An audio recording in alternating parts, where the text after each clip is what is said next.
नमस्कार दोस्तों कई लोगों का एक शिकायत होती है कि हमने भूत प्रेत को कभी देखा नहीं।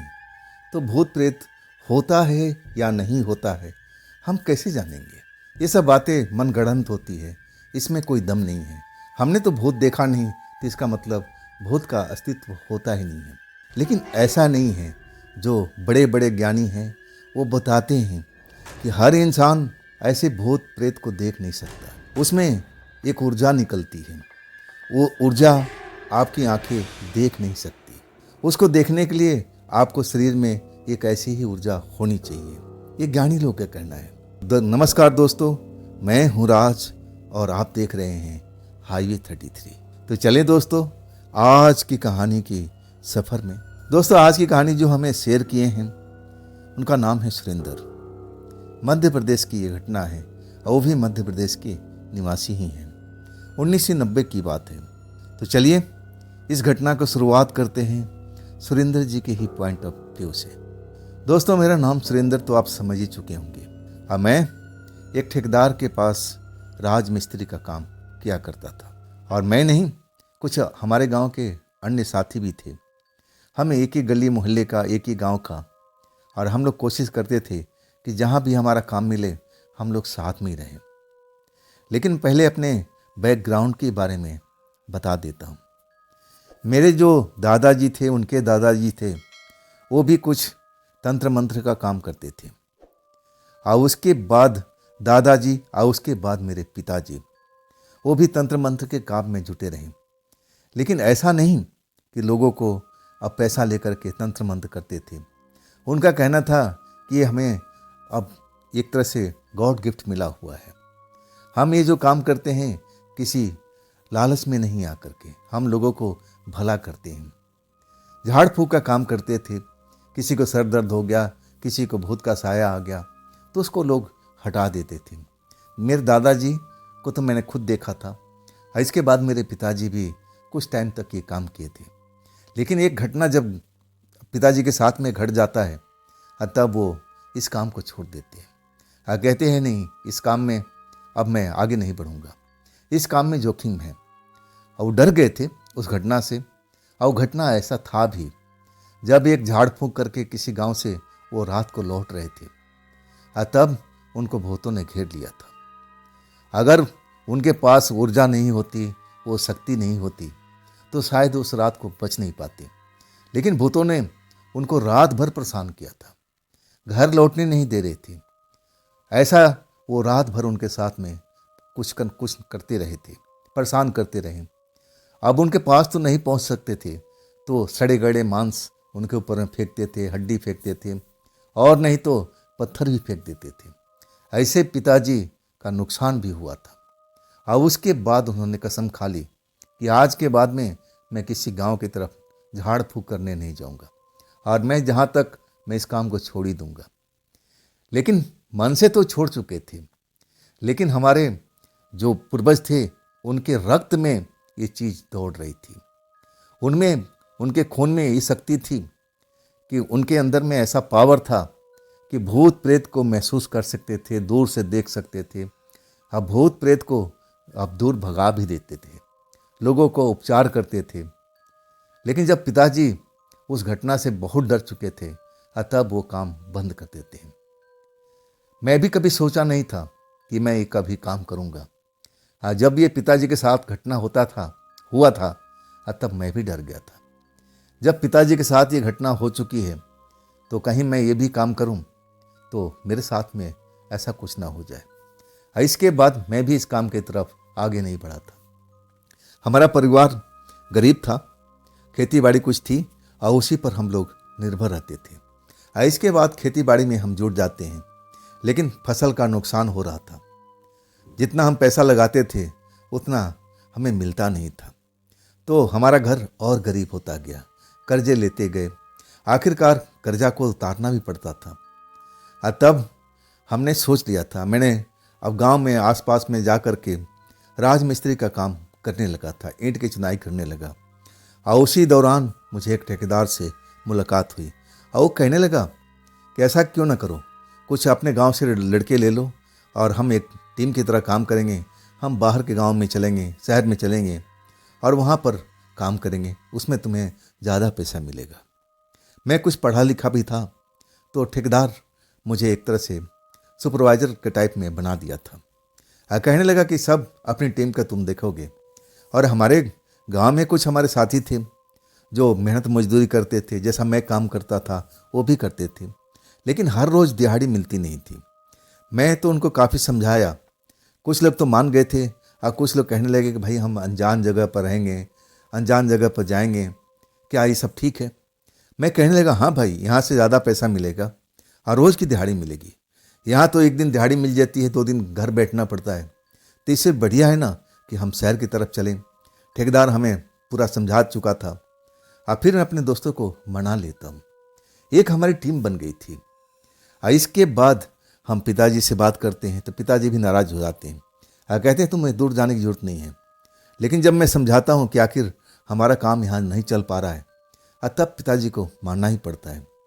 लेकिन जाने से कहते हैं मैं तुम्हें कुछ चीज़ दे रहा हूँ और जो अपने पास में हमेशा रखना।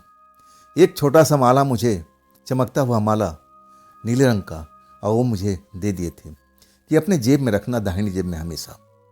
इसको दिखावा नहीं करना, ना पहनने की ज़रूरत है। ये तुम्हारी सुरक्षा के लिए सही रहेगा, क्योंकि तुम अनजान जगह पर होगे। अब कैसा वहाँ परिस्थिति है, क्या है, तुम समझ तो नहीं पाओगे। लेकिन ये माला रहेगा तो तुम्हें जो भूत प्रेत होते हैं उनसे तुम्हें दूर रखने की कोशिश करेगा। अपनी तरह से मेरे पिताजी थे, अब मैं एक तरह से वो चिंता में थे कि क्या मैं ऐसे जगह पर जाकर रुकूंगा जहाँ पर भूत प्रेत होते हैं।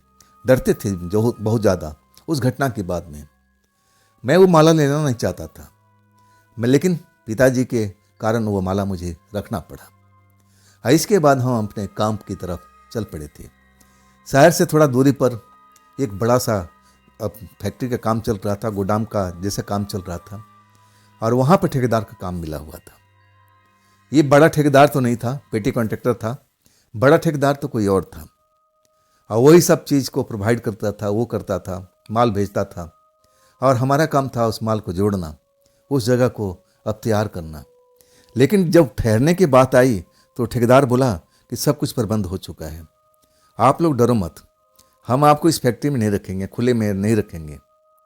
हमें तो लगा कि हमें शायद इसी फैक्ट्री में रुकना पड़ेगा जो आधा अधूरा बना हुआ है, अभी तो इसमें बहुत सारा टाइम लगेगा, तो क्या हम लोग खुले में रहेंगे?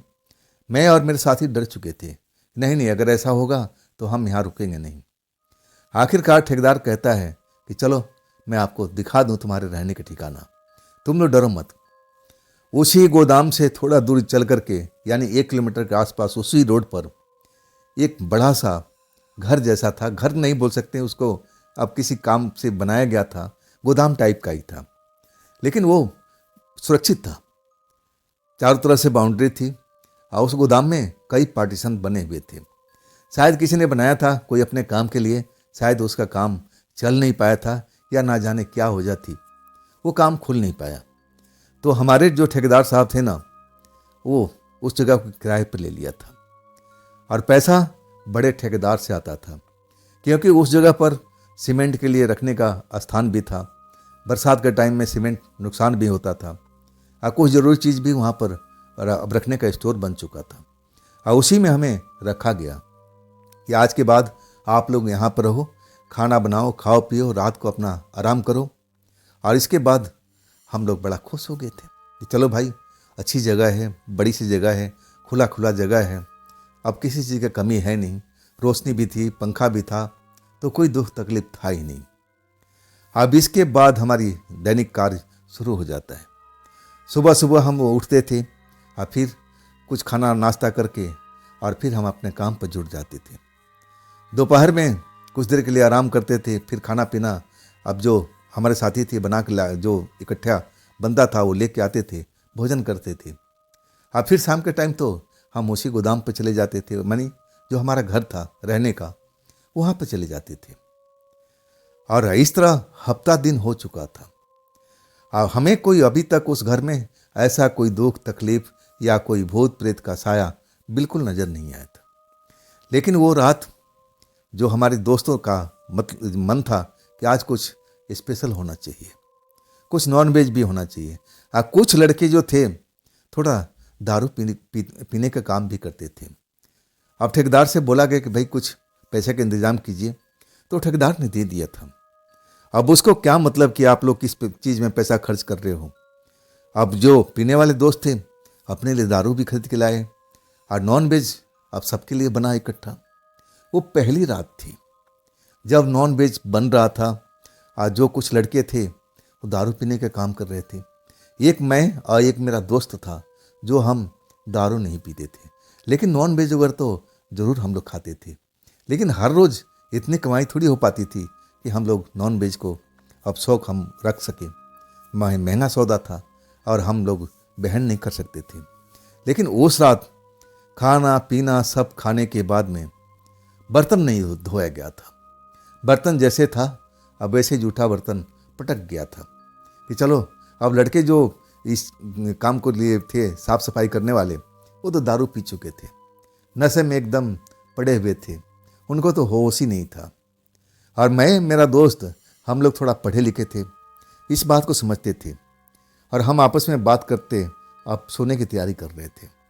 लेकिन उस रात मुझे थोड़ी बेचैनी सी हो रही थी। ऐसा लग रहा था कि उस जगह पर कोई ना कोई मुझे देख रहा है। लेकिन मैं आंखें फाड़ फाड़ करके हर जगह पर देखता था। मुझे लगा कि मेरे मन का भ्रम है, ऐसा नहीं है। अगर ऐसा होता तो मेरे दोस्त भी मुझे बताता, जो मैं देख रहा हूँ, जो मैं समझने की कोशिश कर रहा हूँ, शायद उसको भी महसूस होता। मैं उससे पूछता हूँ कि हाँ दोस्त, क्या तुम्हें ऐसा लगता है कि जैसे कोई हमें घूर रहा हो? और तब वो कहने लगा कि हाँ बिल्कुल घूर रहा है, देखो उसकी आँख खुली हुई है। एक लड़का था जो दारू पी के पड़ा हुआ था और ऐसे सोता ही था जैसे वो जागा हुआ हो। एक हंसी मजाक का दौर था और हम दोनों को दोनों हंसने लगे थे। लेकिन जब रात ज़्यादा हो जाती है मेरा दोस्त तो सो जाता है और मुझे कुछ ऐसा ठीक नहीं लग रहा था, मन घबरा रहा था, ना जाने क्यों। अब एक तरह से नया जगह भी नहीं था, यहाँ पर तो हम हफ्ता दिन गुजार चुके थे। ऐसा भी नहीं था कि चलो पहली रात है, पहली रात हर जगह पर थोड़ा अटपटा ज़रूर लगता है, लेकिन ऐसी भी बात नहीं थी। यहाँ तो हफ्ता गुजर चुका था और अभी तक हमने ऐसा कोई चीज़ देखा भी नहीं और ना मैं डरा भी था। लेकिन आज बेचैनी क्यों हो रही थी मुझे समझ में नहीं आ रहा था। आखिरकार मैं आंख बंद कर लेता हूँ, सोने की कोशिश करता हूँ और तभी कुछ खड़बड़ खड़बड़ खड़बड़ जैसी आवाज़ सुनाई देने लगती है। मैं जब आवाज़ की दिशा में देखता हूँ ना, आंखें खोल करके, जहाँ पर जूठे बर्तन रखे हुए थे वहाँ पर देखता हूँ तो एक लड़की मैले कुचैले कपड़ों में नजर आती है। देखने में जवान है, उन जूठे बर्तनों में ना जाने क्या ढूंढ रही थी और वो जब बर्तन को हिला डुला रही थी, देखने की कोशिश करती थी और तब मेरी आँख खुल गई थी। वैसे तो मैं जगा हुआ था और तब मैं देखता हूँ तो मुझे अपनी आंखों पर विश्वास नहीं होता है। मुझे लगा कि ये लड़की देखने में गरीब है, लेकिन इस जगह पर आई कैसे? दरवाज़ा तो बंद है, दरवाज़ा तो खुला हुआ नहीं है, तो फिर ये कैसे आ सकती है? अगले पल मैं सोचता हूँ कि कहीं मेरा भ्रम तो नहीं है। आंखें बंद करता हूँ, दोबारा खोलता हूँ तो ऐसे ही मुझे नज़र आती है, बर्तनों में हाथ मारती हुई, जैसे कुछ ढूंढ रही हो। क्या ढूंढ रही थी उस टाइम तो मुझे कुछ पता नहीं चला, लेकिन इतना खड़बड़ खड़बड़ शोर हुआ, बाकी लोग तो जैसे दारू के नशे में पड़े हुए थे। अब मेरा जो दोस्त था वो भी एकदम आराम से सो रहा था, खर्राटा उसके निकल रहा था। अब मैं वो सब देखता हूँ ना उस लड़की को, तो समझ में नहीं पाता हूँ कि आखिर ये है कौन। मैं अपनी जगह से उठ जाता हूँ। मैं डरा नहीं था उसको देख करके कि मुझे डर लगे, और ना होता उसका चेहरा ऐसा कोई डरावना था। देखने में एक आम लड़की की तरह थी, ऐसा लग रहा था कि गरीब परिवार से है। अब मुझे ध्यान आता है कि अरे हाँ, हमने आज चिकन बनाया था ना, तो ये जूठा बर्तन है, ये भूखी होगी, आज शायद ये अब चिकन की कुछ हड्डी को तलाश कर रही हो, ऐसा हो सकता है। लेकिन अगले पल मैं जो सोचता हूँ, ये अंदर कैसे आ गई? अंदर में तो हर तरफ अब दीवार लगा हुआ है और दरवाज़ा बंद है, तो ये ऐसे कैसे आ सकती है? लेकिन उस पल मैं इस चीज़ को समझता नहीं और मैं उस लड़की के पास पहुंच जाता हूं। जैसे उस लड़की के पास पहुंचता हूं ना, तब उसका आभास होता है कि वो जैसे कोई उसको देख रहा हो। वो बैठी हुई थी, एक हाथ उसका जूठे बर्तन में फंसा हुआ था और मेरी तरफ घूम के देखती है बड़ी बड़ी आंखों से। जब वो देखती है ना, जैसे उसको यकीन नहीं होता है कि मैं यहाँ पर खड़ा हो सकता हूँ, अब फिर अपने काम में लग जाती है। ना जाने उस बर्तन में क्या ऐसी ढूंढ रही थी जो उसके लिए उस टाइम उचित था। लेकिन मैं जब उस जगह से हिलता नहीं ना, लगातार उसकी तरफ देखने लगता हूँ कि आखिर ये है कौन भाई, यहाँ क्या कर रही है, कैसे आ गई। और तब एक बार वो फिर मुड़ती है, अब मुझे देख करके अब फिर एक कोने के साइड में भागना शुरू कर देती है। उस कोने के साइड में अब लोहा लंगड़ कुछ ऐसे ही सामान, सीमेंट वगैरह सब पड़े हुए थे, अंधेरा भी था, उस साइड का बल्ब बंद था, और उस अंधेरे में जा करके वो गायब हो जाती है। सच कहूँ ना, मैं उसके पीछे भागता हूँ, लेकिन अंधेरे की वजह से मैं रुक जाता हूँ। और जब मैं रोशनी करके उस जगह पर आता हूँ ताकि देखूँ ये कहाँ छिपी हुई है, ज़रूर ये हमारे घर में इस जगह पर आ गई है, और हमारे पास में कुछ पैसे कौड़ी भी होते हैं, कहीं चोरी ना हो जाए। देखने में तो चोरनी नहीं लग रही है, लेकिन गरीब परिवार की जरूर लग रही है। एक तरह से मैं अब हमदर्दी में भी था कि आखिर ये है कौन, कैसे इस घर में प्रवेश कर चुकी है, इसकी कोई ना कोई मजबूरी होगी, लेकिन ये छिपी हुई कहाँ है। बल्ब जलाने के बाद में पूरा एरिया छान मार लेता हूँ, और तब वो मुझे कहीं दिखती नहीं है। मैं एकदम थक जाता हूँ, लेकिन वो कहीं नजर नहीं आती है। और तब मैं अपने बिस्तर पर आता हूँ और अपने दोस्त को उठाता हूँ। बड़ी मुश्किल से आँख खोलता है और कहता है, क्या भाई, सुबह हो गई क्या इतनी जल्दी। और तब मैं कहता हूँ कि मेरी बात ध्यान से सुनो। सारी बातें बताता हूँ, और तब वो चौंक जाता है, कहता है, तुमने कहाँ देखा। मैंने बोला, वो जूठे बर्तन के पास में। अब वो आंखें फाड़ फाड़ देखने लगा, क्या अभी भी वहीं पर है। मैंने कहा कि नहीं, वो गोदाम साइड में भागी थी जहाँ पर सीमेंट का ढेर रखा हुआ, बोरी रखा हुआ है, लोहा लंगड़ रखा हुआ है, उस जगह भागी थी। उस टाइम वहाँ का बल्ब बंद था। मैं बल्ब जला करके भी हर तरफ देख लिया, ढूंढ लिया, लेकिन वो नज़र नहीं आई। मेरा दोस्त उठ के खड़ा हो गया, चल मैं देखता हूँ, ज़रूर ये कोई चोरनी होगी, चल मैं देखता हूँ। और इसके बाद हम दोनों फिर तलाश करने लगते हैं, लेकिन कहीं पर भी वो नज़र नहीं आती। आखिरकार वो कहाँ गई। तब मेरा दोस्त कहने लगा, अरे सुन सुरेंद्र, तूने सपने में तो नहीं देखा था उस लड़की को मुस्कुराते हुए, क्या देखने में सुंदर थी क्या। तब मैं कहता हूँ, क्यों मजाक कर रहा है, मैंने बताया ना कि देखने में गरीब परिवार की लग रही थी, मैले कपड़े पहन रखी थी, देखने में जैसे लग रहा था कई दिनों से नहाई तक नहीं है, भूखी लग रही थी। तभी तो जूठे बर्तन के पास में आई थी। वो मजाक उड़ाने लगा, कहने लगा, तेरा मन का भरम है और कुछ नहीं है। अगर वो लड़की होती तो हम दोनों को, चल तुझे नहीं दिखाई पड़ती, तू तो प्यार में अंधा हो चुका है, लेकिन मुझे तो नजर आती ना। ये तेरा मन का भरम है मेरे दोस्त, या तू मीठे सपने में चला गया था, तभी वो लड़की नजर आई थी। जरूर तू उस पर आशिक हो चुका है। वो मजाक की तरफ ले रहा था, लेकिन मैं उसको समझाने की कोशिश कर रहा था कि नहीं दोस्त, ये मजाक का वक्त नहीं है, सोचने वाली बात है। आखिर वो गई कहाँ। तब कहने लगा, तू भी सो जा और मुझे भी सोने दे। देख, हम लोग दोनों काम करने वाले हैं, अगर जागते रहेंगे तो फिर काम हो नहीं पाएगा, ठेकेदार नाराज हो जाएगा। क्या तू ऐसा चाहता है। तब मुझे सोना पड़ा, मजबूरी में आंखें बंद करना पड़ा, और उसके बाद वो आवाज़ दोबारा नजर नहीं आई थी। आखिरकार जब हम सुबह उठते हैं तो मैं दिन के उजाले में भी अब उसको ढूंढने की कोशिश करता हूँ। आइए देख करके मेरा दोस्त मजाक और उड़ाने लगता है, लड़कों से कहने लगता है, इधर आओ, क्या तुम लोग को पता है, इस भैया को रात को एक लड़की सपने में आई थी, और खूबसूरत थी, लेकिन देखने में गरीब थी। शायद भैया और उस पर मोहित हो गए, और तभी तो देखो जा कर के ढूंढ रहे हैं। तुम लोग भी मदद करो यार इनकी। मजाक उड़ा रहे थे सब, लेकिन मैं समझ रहा था ये मेरी नज़रों का धोखा नहीं था। मैंने जो देखा था बिल्कुल रियल था। आखिर वो कौन थी जो मैं अपनी आंखों से देखा, और उसके बाद डर करके मुझे देख करके भाग गई थी, और फिर वो नजर नहीं आई। मैं काम पर तो चला गया था, अब मैं अपने काम में मशगूल भी हो गया था, लेकिन रह रह करके रात की बात मुझे याद आती थी। मुझे लगता था कि कोई ना कोई रहस्य तो है उस घर में, वो लड़की जरूर रहस्यमयी है। अब मुझे इसको खोजबीन करना पड़ेगा। अब मैं डरा नहीं उस लड़की को देख करके, डर वाली कोई बात मेरे मन में बैठी तक नहीं थी, और देखने से कोई डरावनी भी नहीं लगी थी। अब मैं ऐसे खानदान से था, ऐसे घर से था, जो अब मैं बताया ना शुरू में कि हमारे खून में भी वो शक्ति थी, वो ताकत थी कि हमारे जो पूर्वज थे वो कहा करते थे कि हम लोग भूत प्रेत को दूर से देख लेते हैं, दूर से देख करके पहचान सकते हैं कि वो भूत प्रेत है या इंसान है। मैं उसी खानदान का मैं भी था, जरूर मेरे में वो शक्ति होगी, और तभी तो वो लड़की मुझे दिखाई पड़ी थी। लेकिन ये दूर की बात थी, अभी इस बात पर हम गौर नहीं करते हैं। मैं बहुत परेशान था यही सोच सोच करके, और मेरा जो दोस्त था मेरे बगल में ही काम करता था, चेन्नई का। जब मैं सोचने लगता था तो फिर वो मजाक उड़ाता था। क्या उसी ख्यालों में फिर डूबा हुआ मेरा दोस्त। अरे मैं कह रहा हूँ तेरे मन का भरम है, वो एक स्वप्न था, स्वप्न से बाहर आ जा।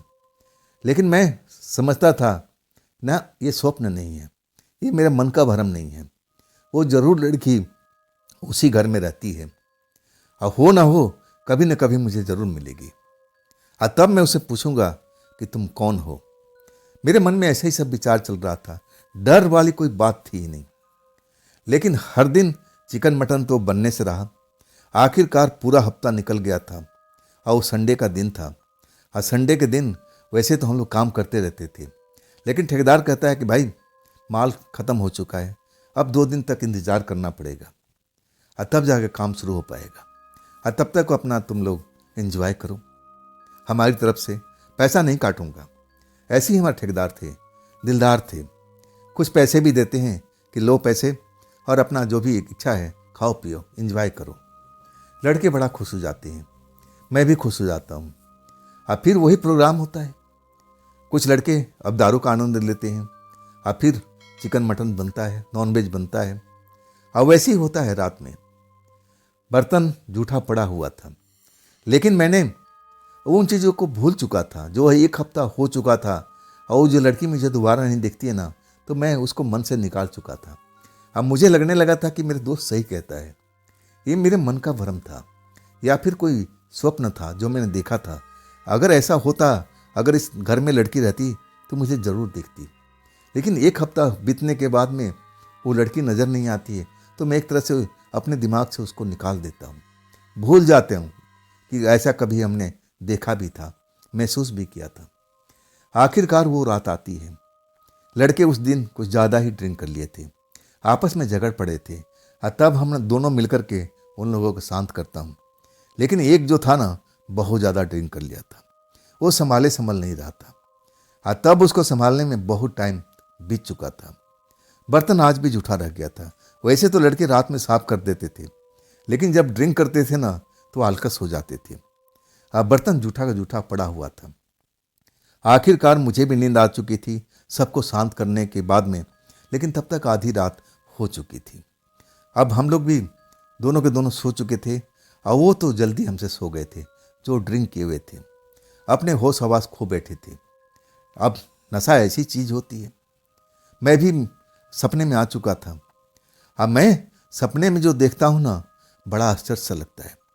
मैं देखता हूँ, अभी तक वैसा कोई सपना नहीं देखा था उस लड़की के बारे में, लेकिन उस लड़की को मैं सपने में देखता हूँ। आज वो चमचमाती हुई कपड़े पहन रखी थी, सपने में मुझे दिखाई दे रहा है, और उसी जगह पर आती है जहाँ पर जूठे बर्तन रखे हुए थे, और वहाँ आकर के हर तरफ देखती है। शायद उसको जूठे बर्तन में कुछ मिलता नहीं है, और तब वो मेरी तरफ आने लगती है, मेरे पास आकर के बैठ जाती है, और कहती है मुझे भूख लगी है, मुझे कुछ खाने को दो ना, तुम लोग तो खाते रहते हो, मुझे कोई पूछता तक नहीं है, मुझे भूख लगी है, कुछ तो खाने को दो, मुझे भूख लगी है। और तब मेरी आंखें खुल जाती है। जैसे ही आंखें खुलती है ना, और जो मैं देखता हूँ, मेरी आंखों पर यकीन नहीं होता है। जो सपने में मैं देखा था, सेम वही लड़की मेरे बिस्तर के पास में बैठी हुई है, और जैसे मुझसे बात कर रही हो, मुझसे खाने को दो, मुझे खाने को दो, मुझे भूख लगी हुई है। मुझे लगता है कि मैं अभी तक सपने में हूँ, अभी तक मेरा सपना टूटा नहीं है, मेरी आंख नहीं खुला है। और उसी वक्त मेरा दोस्त करवट बदलता है, और करवट बदल के वो भी बड़बड़ाने लगता है, सुबह तो नहीं हो गई है। और उसी वक्त लड़की उसी तरफ भागती है। जिस बार मैं पहली लड़की को भागती हुई देखा था, उसी अंधेरे की तरफ भागती है, गोदाम की तरफ, जहाँ पर सीमेंट वगैरह, लोहा लंगड़ सब कुछ भरा हुआ था, और उधर का रोशनी हम बंद कर दिया करते थे कि रात में कोई जरूरत होता नहीं था। उधर तरफ भागती है। अब मैं झटके से उठता हूँ और उसका पीछा करने लगता हूँ, और तब तक मेरा दोस्त है ना, वो भी उठ के बैठ जाता है, अपने आंखें मलने लगता है। अब मुझे भागते देख करके वो भी खड़ा हो जाता है और वो मेरे पीछे पीछे चलने लगता है कि आखिर मैं इतनी तेजी से क्यों भागा हूँ। मैं उस जगह पर जाता हूँ, बल्ब को रोशन कर देता हूँ। अब फिर मैं देखने लगता हूँ तो कहीं पर भी वो लड़की नजर नहीं आती है। आज भी मेरी आंखों से गायब हो चुकी थी। और तब वो मेरे पीछे खड़ा हुआ दोस्त कह रहा है कि बात क्या है, आज तूने फिर वही सपना देखा क्या?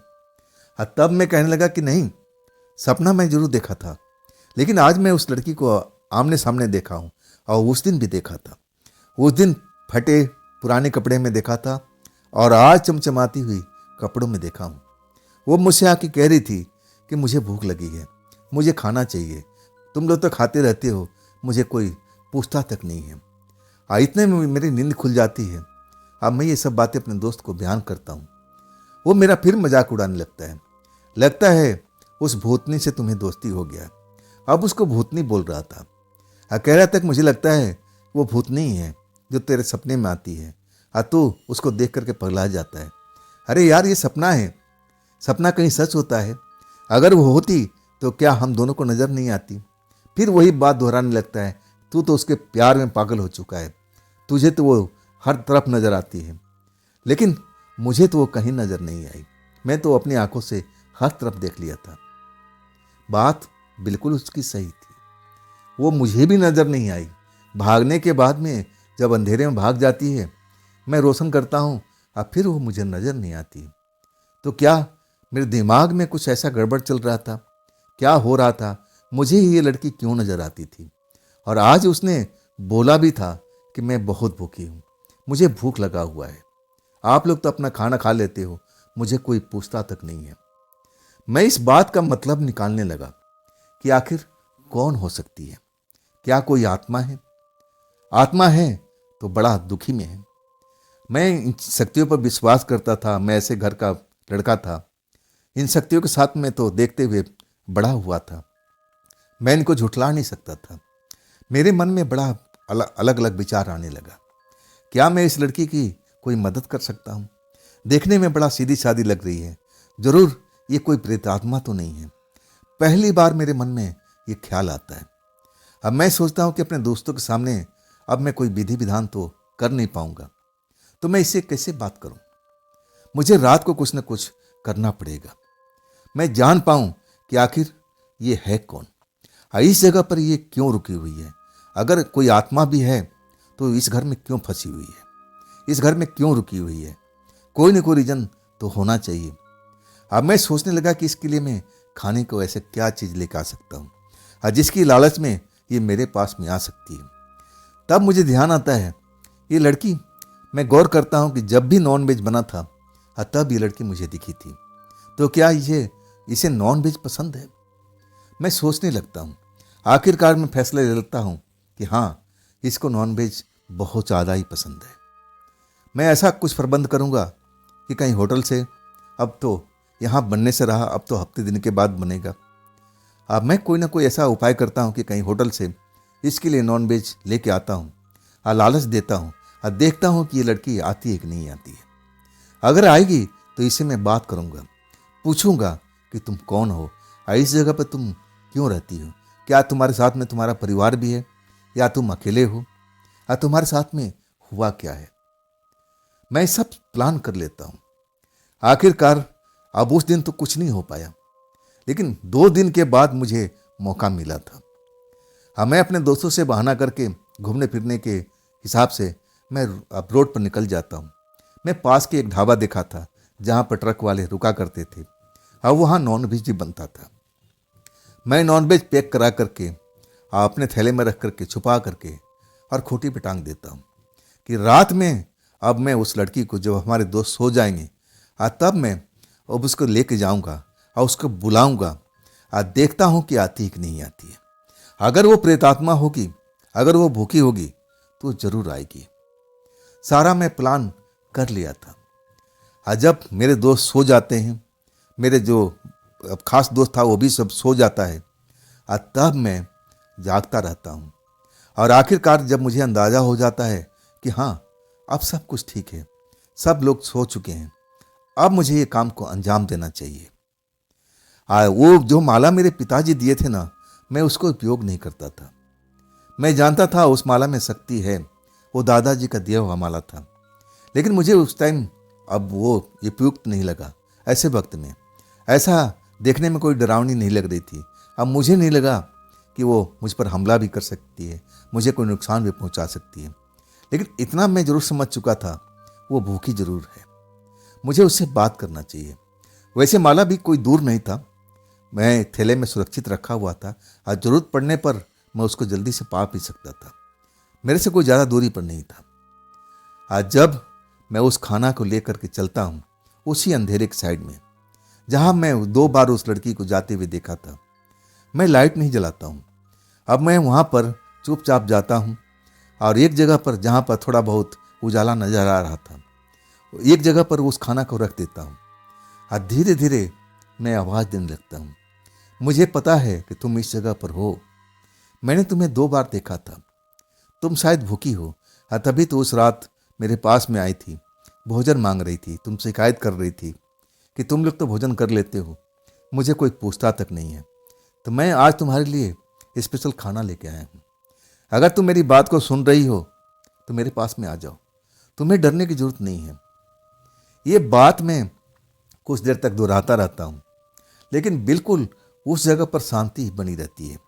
कोई भी आहट, कोई भी आवाज़ मुझे सुनाई नहीं देती है। तब मैं निराश हो जाता हूँ। मुझे लगता है कि कहीं ये स्वप्न का असर था क्या, ये मेरे दिमाग का भ्रम था क्या। अगर वो प्रेतात्मा थी तो जरूर अपने भोजन के लिए जरूर आती, लेकिन ऐसा नहीं होता है। मेरे मन में लगने लगा कि मैं खाम खा रात काली कर रहा हूँ, कोई फायदा नहीं है। मैं जाने का सोचता हूँ। अब मैं उस चीज़ को उठाने की कोशिश करता हूँ जो मैंने खाना रखा था, और तभी मैं जो देखता हूँ मुझे विश्वास नहीं होता है। वैसे ही चमचमाती कपड़े पहने हुए एक नौजवान लड़की मुझे नजर आती है, बाल खुले हुए, बड़ी बड़ी आंखें। अंधेरे में से कब उस उजाले में निकल के आ गई, मैं देख कर के हैरान रह गया था।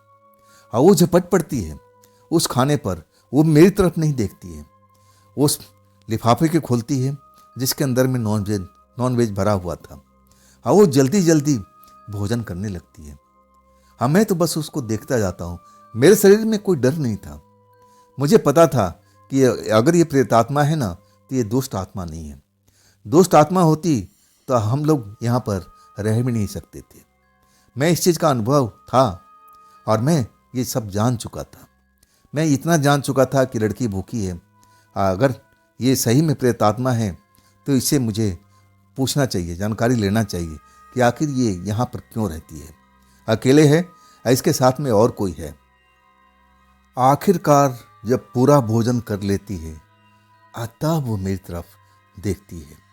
वैसे ही कजरारी आंखें उसकी, देखने में बड़ा खूबसूरत लग रही थी।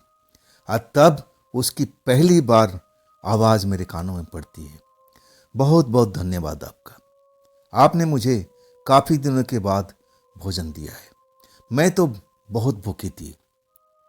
तब मैं उसकी आवाज़ सुन करके एकदम मोहित हो जाता हूँ। मैं उसकी तरफ देखने लगता हूँ कि ये इंसान है या कोई प्रेतात्मा। तब वो खुद बोलती है कि जो आप जानना चाहते हो ना, मैं आपको सब बताऊंगी। मैं पूछता हूँ कि तुम्हारे साथ में यहाँ और भी कोई है या फिर तुम अकेली हो, तुम प्रेतात्मा हो ना? तब कहती है कि हाँ, मैं हूँ एक प्रेतात्मा, मैं भूखी हूँ, मैं यहाँ पर काफ़ी दिनों से इस तरह कैद हुई पड़ी हूँ। मेरा तो मन करता है कि मैं यहाँ से निकल जाऊँ, लेकिन मैं भाग नहीं सकती, ना यहाँ से निकल सकती। मुझे विवश किया गया है, मुझे यहाँ पर कैद किया हुआ है, मैं चाह करके भी बाहर नहीं जा सकती, मेरा तो मन लगता नहीं है। आज जब मैं वो सवाल पूछता हूँ कि आखिर तुम्हें किसने कैद में किया है, कौन है, इंसान है या फिर कुछ और है? तब कहती कि नहीं, इंसान हमें कैद में कभी नहीं रखा है। वो एक ऐसी डरावनी शक्ति है जिसे आम भाषा में आप पिशाच भी कह सकते हो। बहुत ही डरावना है, मुझे बहुत तकलीफ देता है, मुझे भागने भी नहीं देता है, ना मुझे कोई भोजन करने देता है। मैं तंग आ चुकी हूँ, मैं इस जगह से भागना चाहती हूँ, लेकिन मुझे कोई रास्ता दिखता ही नहीं है। हर तरफ से मेरे लिए रास्ता बंद कर रखा है और आप लोग भी यहाँ पर रुक नहीं पाओगे। जब वो आ जाएगा ना तो किसी को यहाँ पर रहने नहीं देगा। अभी ना जाने कहाँ गया हुआ है। अगर वो आ गया तो फिर आप लोग को भी सामत आ सकती है, कोई भी इस घर में रुक नहीं पाएगा। जब मैं उसकी बात सुनता हूं तब झुरझुरी लेता हूं। अरे इंसान नहीं तो क्या कोई शैतान इसको अब बंधक बना रखा है? कौन है शैतान? मैं उस शैतान के बारे में जानकारी लेने लगता हूं। तब वो कहती है बहुत ही डरावना है, लंबे कद का है, बड़ी बड़ी उसकी आंखें हैं, बड़ा सा उसका चेहरा है, सर भी बहुत बड़ा है, बहुत ही डरावना दिखता है। मुझे ना जाने कितने दिनों से इस घर में कैद रखा है। वो रोने लगती है, कहती है क्या मुझे तुम इस जगह से बाहर निकाल सकते हो? मैं तो कहती हूँ तुम लोग भी यहाँ से निकल लो, मुझे आज़ाद कर दो और तुम लोग भी इस घर से निकल जाओ।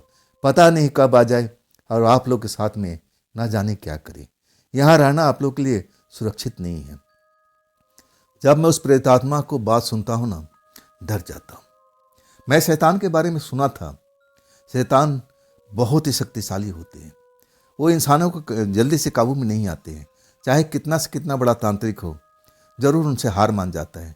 कोई बिरले ही तांत्रिक होगा जो उससे जीत पाता है। मेरे पिता, मेरे दादा शैतान के बारे में कहा करते थे कि देखो बेटा, कभी भी इन शक्तियों से उलझना मत जो शैतानी होते हैं। उसमें शक्ति बहुत ज़्यादा होती है, वो अपने आप पर आ जाते हैं ना, समझ लो कि तुम्हारी सामत आ जाएगी। इनसे दूर रहने की आवश्यकता है। ये सब मैं सुन कर के बहुत डर जाता हूँ। लड़की जो बात कहती है और मैं डर जाता हूँ। अब मैं पूछता हूँ कि तुम यहाँ पर अकेले हो या तुम्हारे साथ में कोई और भी है? तब कहती है कोई और भी था, लेकिन वो शैतान उसको ना जाने कहाँ लेके चला गया है। मैं इस जगह पर अकेली हूँ, लेकिन मेरे लिए सब दरवाजे उसने बंद कर रखे हैं। मैं चाह करके भी कहीं बाहर नहीं निकल सकती। मैं उसकी बात को अब समझने की कोशिश करता हूँ कि आखिर इस लड़की को मैं कैसे निकाल सकूंगा। ये लड़की तो बता रही है कि आप लोग के ऊपर भी खतरा मंडरा रहा है। जैसे वो आ जाएगा इस घर में किसी को सुरक्षित रहने नहीं देगा। आप लोग के साथ में कुछ गलत कर सकता है, उसको इंसान बर्दाश्त नहीं है। वो आप लोग के यहाँ पर बिल्कुल नहीं रहने देगा, आपके साथ में भी गलत करेगा। हो सकता है कि किसी न किसी को जान ले ले। ये सब सुनकर के मैं बड़ा भयभीत हो गया था। मैं उसे कई सवाल पूछता हूँ, ये सब जानकारी लेने लगता हूँ कि तुम कौन हो और तुम इस घर में कैसे आई? तब वो कहती मुझे कुछ भी याद नहीं है। मैं कैसे आ गई, यहाँ पर कब तक रह रही हूँ और कब तक रहूँगी, मैं क्या बता सकती हूँ। मेरा दिमाग कुछ काम नहीं करता है। मैं सोचती हूँ तो मेरा सर दर्द करने लगता है, उसकी आंखों से आंसू निकलने लगता है। अब मैं समझ गया था कि जो प्रेत शक्ति थी उसको अच्छी तरह से काबू में कर रखा था। और लड़की सही कह रही थी कि अगर हम लोग यहाँ पर कुछ दिन और रह गए तो शायद वो लौट आए, तब हम लोग की सामत आ सकती है। अब मैं कहता हूँ कि मैं तुम्हारी कैसे मदद कर सकता हूँ? मैं तुम्हें बाहर में निकालूं तो कैसे निकालूं? क्या मेरे साथ में तुम चल सकती हो? मेरे हाथ पकड़ करके क्या वो रास्ता तुम्हें नजर आ जाएगा? वो दरवाज़ा तुम्हारे लिए खुल जाएगा? तब कहती कि नहीं, अगर दरवाज़ा मुझे खुलता हुआ दिखता तो जब मैं तुम्हें पहली देखी थी ना, तभी मैं तुम्हारे साथ निकल सकती थी। तुम चाह करके भी तुम तो निकल सकते हो, तुम्हारे लिए तो कोई रोक टोक नहीं है, लेकिन मेरे लिए रोक पड़ा हुआ है। मैं उस दरवाजे को पार नहीं कर सकती। लेकिन तुम मेरी मदद करो ना, कुछ यत्न करो ना, ताकि मैं इस जगह से निकल जाऊं। मैं इस जगह पर रहना नहीं चाहती हूँ, मैं भूखी प्यासी रहती हूँ। आप लोग काफ़ी दिनों के बाद में यहाँ पर आए हैं। इससे पहले भी कुछ लोग आए थे और वो शैतान सभी को भगा चुका है, कईयों को नुकसान दे चुका है। कोई इंसान यहाँ पर रात में रुकता नहीं है, लेकिन आप लोग काफ़ी दिनों से रुके हुए हो। अब मुझे डर है कि आप लोग के साथ में कोई घटना न घट जाए। मैं तो डरा हुआ था, लड़की भी डरी हुई थी। तब मैं कहता हूँ कि मैं तुम्हारी कैसे अब इस काम को करूँ? मैं तुम्हें कैसे इस जगह से बाहर निकाल सकता हूँ। तब कहती है, ये सोचना आपका काम है। मैं जानती, जब मैं आपको पहली बार देखा ना, तो मुझे लगा कि आप मेरी मदद कर सकते हो, लेकिन शैतान के डर से मैं चुप हो गई। कहीं मैं अपनी मदद कराने के चक्कर में मैं आपको किसी खतरे में नहीं डालना चाहती थी। मैं तो झेल भी लूँगी, लेकिन आप झेल नहीं पाओगे। उसका कहर इतना मुश्किल है कि कोई भी इंसान झेल नहीं सकता। मैं बहुत खौफ में हो चुका था, मैं डर चुका था। तब मैं कहने लगा कि मैं आपके लिए क्या कर सकता हूँ। तब कहती है कि देखिए, आप इतना ही उपकार कर दीजिए, मुझे भूख बहुत लगती है, आप मेरे लिए कोई ना कोई खाने का जुगाड़ कर दीजिए। मुझे नॉन वेज पसंद है, आप मेरे लिए कुछ नॉन वेज हर रात को ला सकते हैं। अब मैं तो कहूँगी कि मुझे आप इस जगह से बाहर निकाल दो, ताकि मैं आज़ादी पा सकूँ और आप लोग का खतरा भी है जो टल सके। आप लोग जितना जल्दी हो सके इस काम को कर लो और आप मुझे मदद करो ताकि मैं इस जगह से निकल सकूं। इतना कहकर कुछ शोर होने लगा। तभी वो डर गई। कहने लगी, हो सकता है कि वो आने वाला तो नहीं है, जब आता है तो वैसे शोर होता है। और वो लड़की फिर अंधेरे में गायब हो जाती है। मैं खड़ा खड़ा अंधेरे की तरफ घूरने लगता हूँ, लेकिन शोर आसपास में रोड था ना, कोई हैवी गाड़ी गुजर रही थी और उसी का शोर सुनाई दे रहा था। वो लड़की तो डर चुकी थी, उसको लगा था कि वही पिशाच शक्ति अब आ चुकी है, वो शैतान शक्ति आ चुकी है। तभी वो डर के मारे भाग गई थी। लेकिन मैं अभी अंधेरे में खड़ा था, उसी जगह पर मैं उसको जाते हुए देखा था। इसके बाद काफ़ी देर तक मैं वहीं पर खड़ा सोचता रहा कि कैसे मैं मदद करूं। तब मुझे लगा कि इस जगह पर मैं क्या कर रहा हूं। लड़की तो चली गई, मुझे अपने बिस्तर पर जाना चाहिए और सोचना चाहिए कि इसके लिए मैं क्या कर सकता हूं। मैं बिस्तर पर आके सो तो जाता हूं, लेकिन नींद नहीं आती है। करवट बदलता हूं। मुझे कुछ इतना बड़ा चीज़ समझ में नहीं आता है कि मैं शैतान से कैसे लड़ सकता हूँ। वो बंद दरवाजे को मैं कैसे खोल सकता हूँ जिसके अंदर में प्रेतात्मा बंद है। ये दरवाजे तो हमें खुले हुए दिखाई देते हैं, लेकिन उसके लिए वो दरवाजे, वो रास्ते बंद थे। कुछ ही जगह पर थी जहाँ पर वो घूम फिर सकती थी, नहीं तो वो उस जगह से बाहर बिल्कुल नहीं निकल सकती थी। मैं इस चीज़ को समझता था। मैं जब सुबह होता है तब मुझे झपकी आती है। तब मैं काफ़ी देर तक सोता रहता हूँ। मेरा वही दोस्त मुझे जगाता है कि काम पर नहीं चलना है क्या दोस्त, मेरा नाम लेकर के। तब मैं आँख खोलता हूँ। कहता हूँ, हाँ दोस्त, चलना है, लेकिन मैं तुमसे कुछ बात करना चाहता हूँ। चलो पहले हम चाय वाय पी लेते हैं। हम बाहर जो रोड की दुकान थी, चाय की दुकान पर पहुँचते हैं और वहाँ चाय पीते हैं।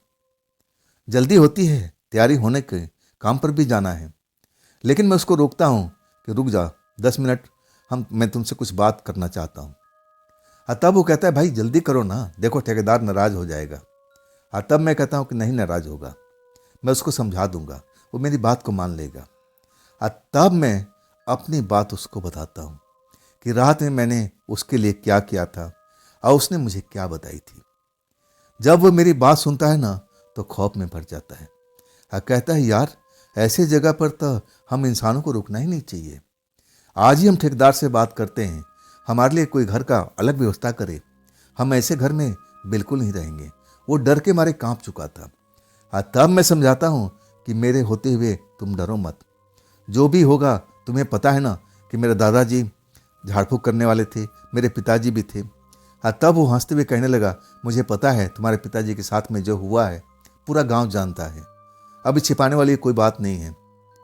वो जैसे मेरे पर टोन मार रहा था कि तुम इतने बड़े तांत्रिक नहीं हो, ना तुम्हारे पिताजी थे ना तुम्हारे दादाजी थे, जो अपने आप को तुम इतना हाँक रहे हो। तब मैं कहता हूँ कि देखो भाई, समझ में की बात है, मैं चाहता हूँ उस प्रेतात्मा को इस जगह से निकालना, उसको आज़ादी दिलाना। तुम मेरी मदद करो ना। तब वो मेरे को पागलों की तरह घूरने लगा था। कहने लगा कि तू पागल हो गया है क्या? अरे उस आत्मा को तुम कैसे निकालेगा, जब तुम खुद ही बता रहा है कि वो शैतानी आत्मा के कब्जे में है, वो निकल नहीं सकती है, तो तू भला ऐसे काम को कैसे करेगा? तब मैं कहने लगा कि मेरे पास में ऐसा कुछ चीज़ है, मैं सोचता हूँ कि उसका प्रयोग करके एक बार ट्राई किया जाए, देखा जाए कि वो शक्ति काम करती है कि नहीं करती है, लेकिन तू मेरा मदद करेगा तब। वो हैरानी से मेरी तरफ देख रहा था। कहने लगा कि अगर तू मेरा दोस्त नहीं होता ना, मैं तेरा बात को कभी नहीं मानता। क्या करना होगा मुझे? तब मुझे थोड़ा राहत महसूस होती है। फिर मैं अपना प्लान समझाने लगता हूँ। कहता हूँ कि देख, 2 दिन के बाद में अमावस आने वाली है। अमावस की रात को वो तंत्र मंत्र जो हम करेंगे, मैं चाहता हूँ उस लड़की की आज़ादी, और आज़ादी में दिला कर रहूँगा। उसको उस चंगुल से, शैतानी चंगुल से ज़रूर बाहर निकाल दूंगा। आज जैसे ही निकल जाएगी, हम लोग भी इस घर को छोड़ देंगे। हमें पता है कि ये जगह हमारे लिए सही नहीं है। वो शैतानी ताकत कब हमारे साथ में क्या खेल खेलेगी। वो लड़की की आज़ादी दिलाने के बाद हम तो भूल करके भी इस घर में रहने वाले नहीं हैं। वो क्रोधित हो जाएगा, फिर उसको क्रोध को हम झेल नहीं पाएंगे। मैं पूरा प्लान समझाता हूँ, तब वो डर जाता है। कहने लगा कि तू यहाँ पर तंत्र मंत्र करेगा? अब मैं कहने लगा, हाँ, मैं पहली बार कर रहा हूँ, और मैं बस उस लड़की का आज़ादी चाहता हूँ। तू भी उस लड़की को देखेगा ना, तो तुझे भी दया आ जाएगी, और तू भी कहेगा कि सुरेंद्र, इस काम को कर ले। मैं उसको समझाता हूँ, और तब उसका डर निकलता है। कहता है कि बाकी इस काम को तू कर लेगा बिना अपने पापा के? तब मैं कहने लगा कि हाँ, हमारे खून में वो शक्ति है, परमात्मा ने हमें दिया हुआ है, हम उससे ज़रूर लड़ेंगे। उस पिशाच से, उस प्रेतात्मा से ज़रूर लड़ेंगे। हम दरवाजे को खोलेंगे, देखते हैं दरवाज़ा खुलता है कि नहीं खुलता है। अगर तू साथ देगा ना, तो मैं उस दरवाजे को ज़रूर खोल दूंगा, ताकि प्रेतात्मा को आज़ादी मिल सके। बस इतना ही तो करना है। इसके बाद हम इस घर को छोड़ देंगे। हम कहीं भी उसी जगह पर जाकर रह लेंगे जहाँ फैक्ट्री बन रहा है। अब तो वो काफ़ी अच्छा हो चुका है, और ठेकेदार हमारे लिए कोई ना कोई व्यवस्था ज़रूर कर देगा। क्योंकि आत्मा को आज़ादी के बाद मैं इस घर में कभी भी रहने वाला नहीं था। मैं जानता था कि अगर वो शैतानी आत्मा आ गया, तो हम लोग को जिंदा नहीं छोड़ेगा। वो गुस्से में होगा, वो क्रोधित होगा, उसको सब पता लग जाएगा कि हमने उस आत्मा को आज़ाद किया है। आखिरकार हम लोग कई दिनों तक, 2 दिन तक प्लान बनाते रहते हैं, काम करते रहते हैं। मैं अपने हर बात को उसको शेयर करता हूँ। कहता हूँ कुछ हमें तैयारी करनी पड़ेगी, और फला चीज़ हमें बाजार से लेकर आना पड़ेगा। जैसे अमावस की रात आती है, हम उस चीज़ को तैयारी कर लेते हैं, और बाकी दोस्तों को कानों कान खबर नहीं होती है। अब उस रात को हमें जो करना था, हम दोनों को चुपचाप करना था, लेकिन हमारे दोस्त को सोने के बाद में। अगर मेरे दोस्त जगे होते तो काम में बाधक बन सकते थे। अब फिर मैं उस लड़की को कभी भी उस जगह से निकाल नहीं सकता था। आखिरकार जब आधी रात हो जाती है, तब हम उस गोदाम के अंदर, जहाँ पर वो लड़की रहा करती थी, उसकी आत्मा रहती थी, हम उस जगह पर जाते हैं। अंधेरी जगह पर, जहाँ मैं उसको आते जाते देखा था, एक छोटी सी कोठरी थी। शायद वो किसी काम के पर्पस के लिए बनाई गई थी, या बाथरूम वगैरह बनाना था, या हो सकता है कि किचन वगैरह की तैयारी होगी, कैंटीन वगैरह की। मुझे ऐसा ही लगता था। हमें उसी कोठरी में जाना था, और उसी कोठरी में हम चले जाते हैं। फिर अपनी तैयारी कर लेते हैं। पूजा पाठ का जो मुझे आता था, मैं उसकी तैयारी कर लेता हूँ। वो जो माला था, अब उसकी ज़रूरत मुझे थी, है कि उस माला के बगैर मैं इतना बड़ा काम कभी नहीं कर सकता था। लेकिन उसको जागृत करने के लिए ये सब तैयारी करना जरूरी था। जो मेरे पिता ने बताया था, और जो मैंने सीखा था, जो मेरे दादाजी ने बताया था, वो सब काम करना जरूरी था। मेरा दोस्त का इतना काम था कि वहाँ से कुछ दूरी पर खड़े रहें, और कोई भी गड़गड़ाहट, कोई आवाज़ ऐसा लगे कि जैसे बादल गरज रहे हों या तूफान आने वाला हो, ऐसी आवाज़ सुनाई पड़े तो मुझे सचेत कर दे। मैं जानता था कि जब भी वो शैतानी आत्मा आएगा, ऐसा शोर करते हुए आएगा। उसमें इतनी पावर है, उसमें इतना बेग है, जब भी आएगा इस तरह की आवाज़ जरूर सुनाई पड़ेगी। इस बारे में बहुत मैं रिसर्च किया था। मेरे पापा समझाए थे, मेरे दादाजी समझाए थे कि ऐसी आत्माएं जब गुजरती हैं ना, तो आसपास में लगता है कि धरती हिल रही है। पेड़ जैसे लगता था कि बिना हवा का हिलना शुरू कर देते हैं। एक गड़गड़ाहट से अनुभव होती है। ऐसा लगता है कि बादल आपस में टकरा रहे हो, बारिश होने वाली हो, लेकिन ऐसा कुछ नहीं होता है।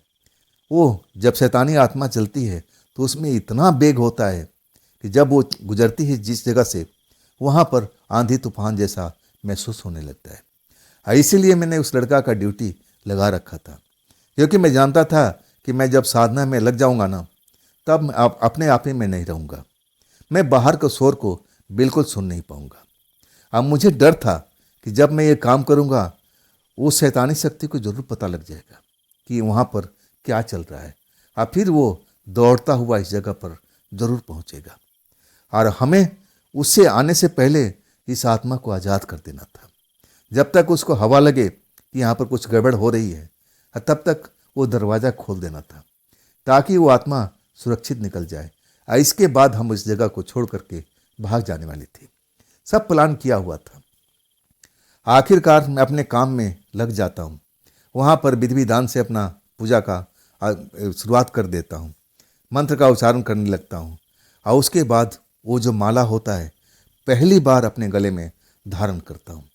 और जैसे धारण करता हूँ ना, वाकई एक अजीब से पावर मेरे अंदर महसूस होती है।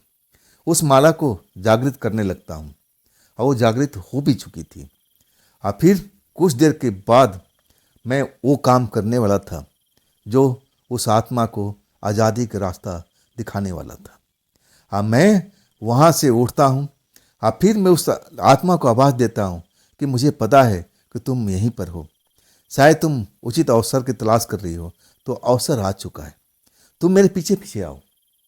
तुम्हें जरा भी कोई खटका महसूस हो तो मेरे कान में ज़रूर बोल देना, उसका भी मेरे पास में उपाय है।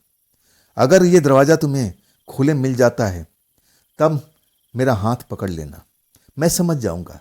मुझे एहसास करा देना कि तुम उस दरवाजे के पार कर चुकी हो, और फिर हमारा अगला काम शुरू हो जाएगा। उस आत्मा से वो मुझे दिखाई नहीं देती है, लेकिन मैं उसको सब कुछ बात को दोहराता हूँ, समझाता हूँ कि जब हम निकलेंगे यहाँ से तो तुम मेरे पीछे पीछे रहना।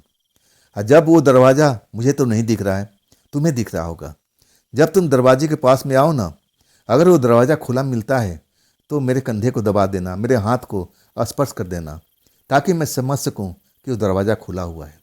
अगर नहीं तो मुझे तुम रोक सकती हो, आवाज़ दे करके मेरे सामने आ सकती हो। तब मैं वहाँ से चल पड़ता हूँ, एक एक कदम आगे आगे रखता जाता हूँ। जहाँ पर हम बर्तन मांजा करते थे ना, शायद उसकी आखिरी सीमा थी, उससे आगे जा नहीं सकती थी। मेरा जो दोस्त था उस बर्तन के सीमा से बाहर खड़ा था। जब मैं बर्तन वाले सीमा में आ जाता हूँ, तभी मुझे एहसास होता है कि मेरे कंधे पर किसी ने हाथ रख दिया है। अनुभव होता है, मैं अंदर ही अंदर बड़ा खुश हो जाता हूँ। मुझे लगा कि अब तो हम जीत चुके हैं। लेकिन जैसे ही निकलता हूँ ना, वैसे ही आवाज़ सुनाई देने लगती है, गड़गड़ाहट की आवाज़, जैसे बिजली चमक रही हो, बादल बरसने वाले हों। तब मैं कहता हूँ मेरे दोस्त से कि अब भागने का समय आ चुका है, तुम अपना तैयारी कर लो, हम ज़्यादा देर यहाँ पर रुक नहीं पाएंगे। प्रेतात्मा आज़ाद हो चुकी है, लेकिन वो मुझे दिखाई नहीं दे रही थी। ना जाने उसको आज़ादी मिली थी तो हमें भूल ही चुकी थी, ना जाने कहाँ चली गई थी। हम अपने दोस्तों को उठाते हैं, जल्दी उठो जल्दी उठो, चलो यहाँ से, यहाँ पर कुछ होने वाला है, भूतों का इलाका है, भूतों का जगह है। सारे दोस्त डर जाते हैं, अपने थोड़े बहुत जो भी सामान थैला वगैरह पकड़ते हैं, और सब हम भाग खड़े होते हैं। हम अपने उसी जगह पर पहुंच जाते हैं, और तब तक वहाँ पर अजीब अजीब आवाज़ें सुनाई दे रही थी, जैसे वो प्रेतात्मा, वो शक्ति आकर के उस जगह पर उस आत्मा लड़की को ढूंढ रही थी। और जैसे लग रहा था कि जैसे बिजली चमक रही हो, ऐसी बिजली कड़कने की जैसी आवाज़ सुनाई देती हो, ऐसी आवाज़ सुनाई दे रही थी। तब हम लोग डर चुके थे, और उस रात हम जागते हुए रहे थे, डरे हुए थे। सारे दोस्त मुझसे पूछते थे कि ऐसा क्या हो गया। कोई नहीं जानता था कि हम दोनों के अलावा मैं किसी को बताया नहीं था, ना बताना चाहता था। तब मैं बताने लगा कि मैंने वहाँ पर एक आत्मा को देखा था, भूत भूत बहुत भयानक चेहरे वाला। तब हम वहाँ से भागे थे। तब लड़के शांत हो गए थे कि नहीं भाई, आज के बाद हम उस घर में नहीं जाएंगे। लेकिन पूरी रात निकल जाती है, और वो प्रेतात्मा लड़की मुझे धन्यवाद भी करने नहीं आती है कि मैं आपकी वजह से आज़ाद हो गई हूँ। कम से कम धन्यवाद तो देना चाहिए था, लेकिन वो तो हमें भूल ही जाती है। और उसके बाद हम लोग सुबह हो जाती है तब भी डरे रहते हैं लेकिन अब हम उस घर में कभी जाने वाले नहीं थे जहाँ रहते थे। लेकिन दिन के टाइम में ऐसा कुछ नहीं होता था। जो बाकी जो हमारा सामान होता है ना, सब हम दिन के टाइम में जा करके उठा लाते हैं। ठेकेदार आता है तो हम बता देते हैं कि भाई वो घर तो बुता है, हमने ऐसा कुछ देखा है। हम सारे शायद डर गए थे। विश्वास नहीं हो रहा, मेरे दोस्त से पूछ लो। तब मेरा दोस्त भी बताता कि हाँ ठेकेदार साहब, हम लोग उस रात बच गए थे, नहीं ये घर बुता है, हम लोग को नया प्रबंध कीजिए। तब वो सोचने पर विवश हो जाता है। कहता है कि ठीक है, मैं कोई और घर देखता हूँ। उसके बाद 2 दिन तो ज़रूर लगता है। 2 रात हम लोग उसी फैक्ट्री में, उसी गोदाम में गुजारते हैं जैसे तैसे। आखिरकार एक गांव के पास में हमें घर मिल जाता है। और वहाँ पर हमारा काम बहुत लंबा था। अब छोटा मोटा काम नहीं था, अब उसमें बहुत वक्त लगना था और टाइम भी बहुत उसमें लग रहा था काम में। बीच बीच में थोड़ा बहुत काम भी रुक जाता था तो देरी होती रहती थी। अब हम वहाँ पर रहते हुए 2 महीना हो चुका था, लेकिन अब काम की स्पीड काफ़ी बढ़ चुकी थी, सामान आ रहा था। कभी कभी हम दोनों दोस्त जब अकेले बैठते थे तो उस प्रेतात्मा लड़की की बात करते थे। और वही मेरा दोस्त कहता था कि अरे सुरेंद्र, तूने उस आत्मा लड़की को उस जगह से बाहर निकाल दिया, वो लड़की तुझसे मिली भी कि नहीं मिली, तुझे कुछ धन्यवाद दिया कि नहीं दिया। तब मैं कहने लगा नहीं दोस्त, मुझे नहीं दिखाई दी, ना वो मेरे पास में आई। अब इसके बाद 1 महीना और गुजर जाता है। 1 महीना गुजरने के बाद अब मैं अब मेरा दोस्त हम गांव की तरफ जाने का प्रोग्राम कर लेते हैं कि चलो बहुत दिन हो गया, हम अब गांव का थोड़ा सैर भी कर लेंगे, आप कुछ दिन गांव में बिता भी लेंगे। वो रात थी, हम सुबह की बस पकड़ करके जाने वाले थे। वो रात में मुझे नींद नहीं आ रही थी, ना जाने क्यों बेचैनी घबराहट ऐसा कुछ महसूस हो रहा था। मेरा दोस्त तो सो गया था लेकिन मैं जगा हुआ था। मुझे लग रहा था कि घर जाने की खुशी में ऐसा मुझे नींद नहीं आ रही है। काफ़ी दिन हो चुका था ना अपने घर के गलियां घूमे हुए, अपने खेतों में गए हुए, तो बड़ा अच्छा लग रहा था कि चलो अब कल ही की तो बात है, कल हम अपने शाम तक घर पहुंच जाएंगे। और कब मुझे नींद आ गई और उसके बाद में जब मुझे किसी ने जगाई थी, तब मैं आंखें खोल देता हूँ। मेरे बिस्तर पर ही वो लड़की बैठी हुई थी, वही चमकते हुए कपड़े में, बड़ी बड़ी आंखों वाली, अब बड़े बड़े उसके बाल। तब कहती है कि बहुत बहुत मैं आपकी आभारी हूँ, आपने मुझे उस चंगुल से आज़ाद करा दिया। मैं बहुत डरी हुई थी, मैं यहाँ से दूर, काफ़ी दूर भाग चुकी थी और इसलिए मैं आपको धन्यवाद देने भी नहीं आई थी। मैं अपने आसपास में देख रहा था, सारे लड़के सोए हुए थे। मेरे बगल में मेरा दोस्त था, वो भी सो रहा था। मुझे लगा कि मेरा कहीं दोस्त ना जाग जाए, क्योंकि लड़की तेज आवाज़ में बोल रही थी। तब मैं कहता हूँ कि चलिए कोई बात नहीं, आपके आज़ादी मिल गई, वही हम लोग के लिए खुशी की बात है। अब बताइए कहाँ रहती हैं, अब क्या करती हैं। तब कहती है मेरी छोड़ो, तुम क्या करते हो। मैं कहने लगा कि मैं राजमिस्त्री का काम करता हूँ, ऐसे ऐसे अपने गांव से हम दूर आए हुए हैं और इसके बाद हम लोग कल गांव जाने वाले हैं। तब लड़की कहती है क्या मैं आपके साथ में आपके गांव चल सकती हूँ। मैं कहने लगा हाँ बिल्कुल चल सकती हो। कहती है लड़की कि आपके घर वाले मुझे रोकेंगे नहीं ना, टोकेंगे नहीं ना, कि तू ऐसी लड़की प्रेतात्मा को अपने घर में ला चुका है। तब मैं कहने लगा कि नहीं नहीं, ऐसी कोई बात ही नहीं है, तो क्या आप मेरे घर वालों को दिखाई देंगी। तब हंसने लगती है, कहती है नहीं, मैं तो मजाक कर रही थी, मैं भला आपके गांव क्यों जाऊंगी। मैं कहने लगा फिर आप रहती क्या हो, कहाँ हो, क्या करती हो, क्या खाती हो। तब हंसते हुए कहती है अब तो मेरा खुला संसार है, जहाँ भी मन विचरण करती हूँ, जो मुझे अच्छा लगता है थोड़ा सा चुरा लेती हूँ, थोड़ा सा खा लेती हूँ, मुझे और क्या चाहिए, मुझे तो आज़ादी मिल गई है। लेकिन डर लगा रहता है कि कहीं वो शैतानी आत्मा फिर मुझे पकड़ ना ले, इसलिए मैं डरी रहती हूँ। अब मैं काफ़ी दिनों से कोशिश कर रही थी कि मैं आपको मिलूँ। अब देखो आज मैं डरते डरते आ गई हूँ, मुझे डर लगता है उससे। वो सच्ची बात थी, उस शैतानी आत्मा से वो लड़की डरी हुई थी और डरना उसका लाजमी भी था। जब उसको इतने दिनों से कैद में रखा था तो कोई भी प्रेतात्मा चाहे इंसान भी डर सकता था। मैं भी इस बात को समझता था। तब वो थोड़ा सा उदास हो गई थी। मैं पूछता हूँ कि बात क्या है, उदास क्यों हो? तो कहने लगी तुम जा रहे हो ना? मैंने कहा कि हाँ, हम कुछ दिन गांव में जरूर बिताएंगे, लेकिन लौट कर तो यहीं पर आना है। तब कहने लगी तुम इस काम को छोड़ करके कुछ और काम क्यों नहीं कर लेते? मैं हंसते हुए कहने लगा कि मेरी इच्छा तो बहुत कुछ थी करने की, लेकिन पैसा कहाँ है, कहाँ से मैं पैसा लाऊंगा? तब वो कहने लगी कि मैं अभी तो जा रही हूँ, लेकिन मैं बाद में जरूर मिलूंगी। मैं उसको रोकते रहा कि अरे रुक जाओ रुक जाओ।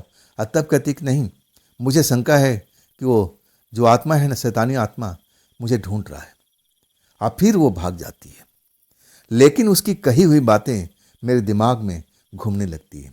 और उस रात को मुझे डर भी लगता है। मैं अपने दोस्त को उठाता हूँ और कहता हूँ कि देखो वो आई थी, सब कुछ ही मेरे से बात करके गई है। और कहती है कि वो शैतानी आत्मा उसको आज भी ढूंढ रही है, आज भी डरी डरी रहती है। तब मेरा दोस्त कहता है सच में? तो मुझे क्यों नहीं उठाया? मैं कहने लगा कि मैं तुझे भूल ही गया था उठाना। तब मेरा दोस्त नाराज हो गया था। कहने लगा अगली बार आए ना, तुम मुझे ज़रूर दिखाना कि वो देखने में कैसी लगती है। मैं उससे बात करना चाहता हूँ। शायद उस लड़की से वो प्रभावित हो गया था। वो जैसा मैंने उसको अब चेहरा मोहर्रा का वर्णन किया था, शायद उस लड़की से मिलना चाहता था। उसके प्रति शायद उसका प्यार कहीं जाग ना गया था। मुझे तो ऐसा ही लग रहा था, लेकिन मैं इस चक्कर में आज तक नहीं पड़ा था। मेरे लिए एक प्रेतात्मा थी, लेकिन मेरे दोस्त के दिल में जगह बना गई थी वो। और वो दोस्त मुझसे पूछता रहता था कि अब कब आएगी, अब कब आएगी। मैं कहने लगा भाई मैं कैसे जान सकता हूँ कहाँ रहती है? अगर मेरे आसपास में होती तो मैं उसको ढूंढ भी लेता। ना जाने कहाँ रहती है, कब तक आएगी, कुछ कहा नहीं जा सकता है। अब हमारी पूरी मंडली गांव में आ चुकी थी, मेरा दोस्त भी और बाकी लड़के भी आ चुके थे। अब मुझे गांव में बहुत अच्छा लग रहा था। मेरा मन नहीं कर रहा था कि मैं उस ठेकेदार के काम में जाऊं। मन बड़ा विचलित होता था जब मैं सोचता था कि मुझे जाना ही पड़ेगा। अगर पैसा कमाना है तो इस जगह पर मुझे इतना पैसा मिल नहीं सकता। लेकिन मुझे ऐसा एहसास होता था कि नहीं, मुझे वहाँ जाना ठीक नहीं है। अपने मन का पीड़ा, अपने मन का दर्द मैं किसको बताऊं? परिवार को बता नहीं सकता था। मुझे बड़ा अलग अलग अनुभव होता था। और वो प्रेतात्मा लड़की फिर मुझे दिखाई नहीं देती है। अब मेरा जो दोस्त है गाहे बगाहे मेरे घर पर आता था, अब मैं भी उसके घर पर जाता था। अब गर्मी का टाइम था। अब मेरा दोस्त मेरे घर पर आया हुआ था। हम दोनों अब पक्के जिगरी वाली दोस्त थी। तो कभी कभी मैं उसके घर पे भी रुक जाया करता था और वो मेरे घर पर भी रुक जाया करता था। मैं उस रात उसको रोक लेता हूँ। अब मैं उससे बहुत सारा बात करना चाहता था। मैं अपने दिल की बात उससे कहने लगता हूँ। अब मैं छत पर सोया हुआ था, दोनों हम छत पर थे। आधी रात हो चुकी थी और हमारे परिवार सो चुके थे। अब मैं उससे कहता हूँ कि दोस्त, मुझे वहाँ जाना अच्छा नहीं लग रहा है, तुम्हारा क्या विचार है? तब कहता है कि देख भाई, बुरा मत मानना, अगर पैसे कमाना है तो जाना ही पड़ेगा, अगर नहीं जाना है तो भाई घर परिवार कैसे चलेगा? तुम्हें तो यहाँ पता है ना, एक दिन दिहाड़ी मिलती है, अगले दिन हमें इंतज़ार करना पड़ता है। तो मैं कहता हूँ कि हमें तो चलना ही चाहिए। अगर परिवार को देखोगे, अब उनको गरीबी में रखना है तो मत जाओ, लेकिन मैं तो भाई जाऊँगा ज़रूर। अब इस पर मैं भी राज़ी हो चुका था। ऐसा लगने लगा कि हाँ, मेरा दोस्त बिल्कुल सही कह रहा है। मैं अपने किस मोह माया में पड़ा हुआ हूँ। ऐसा गांव मुझे क्या रोटी खिलाएगा? क्या गलियाँ घूमूंगा इसे मुझे कोई रोटी दे देगा, मेरे परिवार को भोजन करा देगा? नहीं ना, मुझे अपना काम तो करना ही पड़ेगा।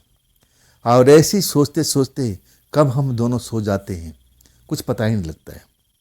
अगले पल जैसे कोई मुझे उठा रहा हो, और जैसे ही मैं आँख खोलता हूँ, वही प्रेतात्मा लड़की मुझे जगा रही थी, मेरा नाम लेकर के, उठ जाओ उठ जाओ। मैं आंखें फाड़ फाड़ कर देखने लगता हूँ। मुझे एहसास नहीं होता कि लड़की हमारे गांव तक आ सकती है। तब मुझे लगता है कहीं मेरा स्वप्न तो नहीं है, लेकिन ये स्वप्न नहीं था। वो लड़की एक हाथ में मिट्टी का मटका, जैसे छोटा सा मटका होता है गुल्लक जैसा, ऐसा ही लेके आई थी। कह रही थी कि देखो, ये तुम्हारे लिए मैं ढूंढ के लाई हूँ। मैं चाहती हूँ कि तुम अपने गांव में रहो, अपने परिवार में रहो, और तुम कोई अच्छा सा काम कर लो। इसमें देखो तुम्हारे लायक कोई चीज है कि नहीं है जिससे तुम्हारी मदद हो सके। हाँ, वो मेरा बगल में मेरा दोस्त सोया हुआ था। तब मैं कहता हूँ उस प्रेतात्मा से, क्या मैं अपने दोस्त को उठा सकता हूँ? क्या आप उससे बात कर सकती हैं? तब कहने लगी कि ऐसा संभव नहीं है। वो मुझे ना तो सुन पाएगा ना मुझे देख पाएगा। आप मुझे देख सकते हो, आप मुझे सुन सकते हो।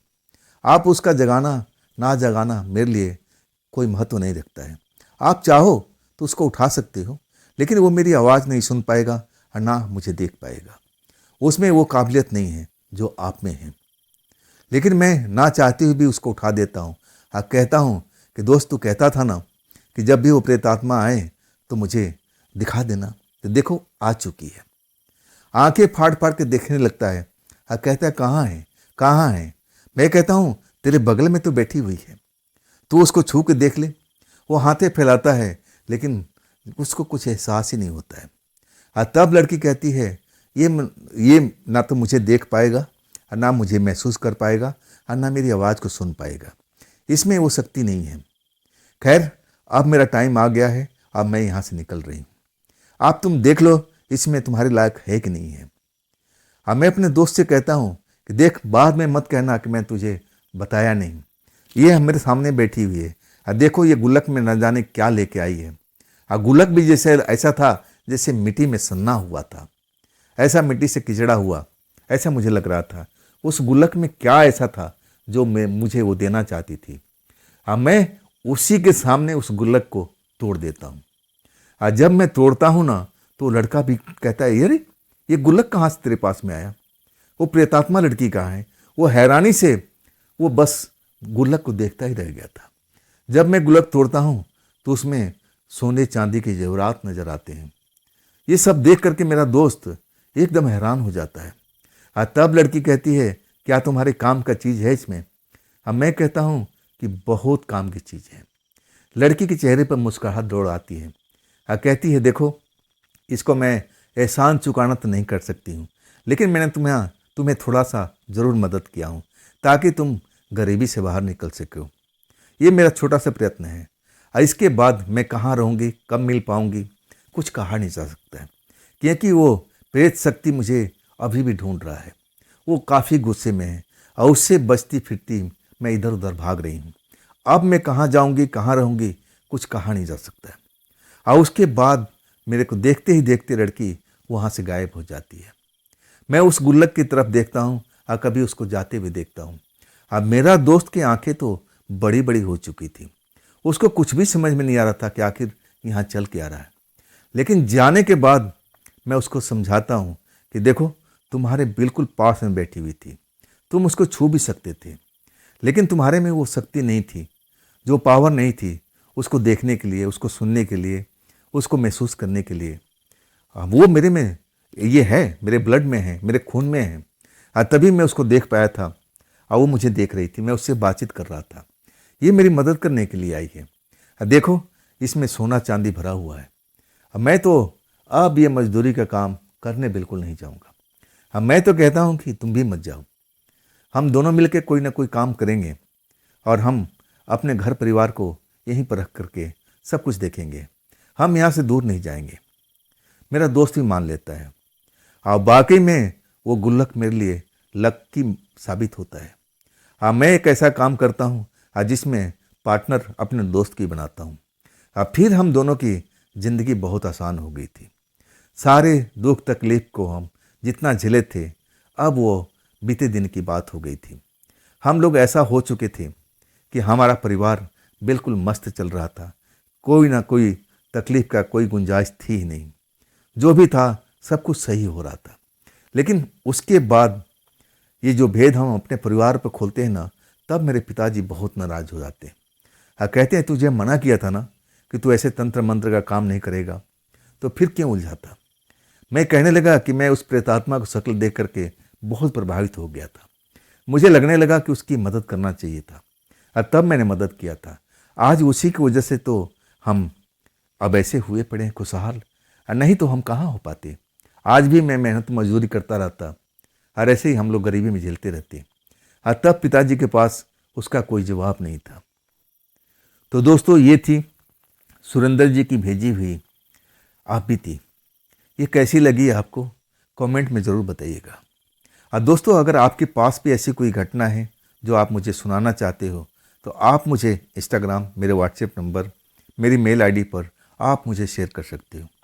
और दोस्तों ये भी चैनल आप ही का है तो इसको भी अपना प्यार दीजिए, लाइक कीजिए, सब्सक्राइब कीजिए, शेयर कीजिए अपने दोस्तों को और हाई वाला बटन को ज़रूर दबाइएगा। तो दोस्तों फिर कल मिलते हैं इसी चैनल पर, इसी टाइम पर। आप लोग अपना ख्याल रखिएगा। नमस्कार।